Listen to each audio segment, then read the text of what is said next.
আমিনের বাণী কোরআনুল কারীমের তেলাওয়াত নবীজির জবানে তেলাওয়াত আমি শুনব। আমি ভাবছি আজকে কেউ আসবে না। আবু সুফিয়ানও ডাক দেয়া বলে আমিও ভাবছি কেউ আসবে না।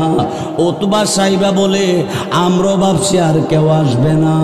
এমনি তখন আবু জাহেলকে আবু সুফিয়ান তখন ডাক দেয়া বলল, এই আবু জাহেল, কোরআনের বিরোধিতা করার জন্য আমরা এত মিটিং মিছিল আন্দোলন করি, বলো বলো কোরআন থামানো সম্ভব হবে কি হবে না? আবু জাহেল ডাক দে বলে, রে আবু সুফিয়ান, আল্লাহর বাণীর বিরুদ্ধে কোরআনের বিরুদ্ধে যতই আন্দোলন করা হোক না কেন এই কোরআন থামানো সম্ভব হবে না। ঠিক কিনা জোরে কন? তামাম দুনিয়ার সব কোরআন শরীফের পাতা যদি পুইরা ফালা, আজকে যে একটা ছেলে হাফেজে কোরআন হইছে সূরা ফাতিহা থেকে সূরা নাস পর্যন্ত একটানে মুখস্থ শুনিয়ে দিব। ঠিক কিনা জোরে কন?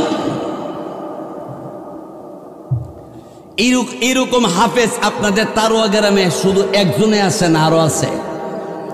সারা বাংলাদেশের মধ্যে কি কয়েকজন না হাজার হাজার লক্ষ লক্ষ হাফেজে কোরআন আছে? আলহামদুলিল্লাহ বলে।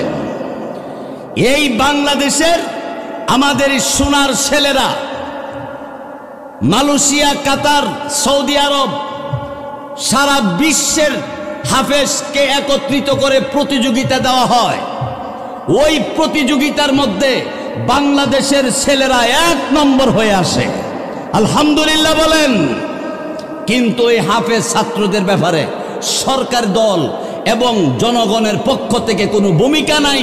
ক্রিকেট খেলোয়াড়, ফুটবল খেলোয়াড়ের স্বাগতের অভাব নাই। কোরআন হাফেজ ছাত্রদের জন্য কোনো সুযোগ সুবিধা এবং কোনো ভালোবাসা নাই।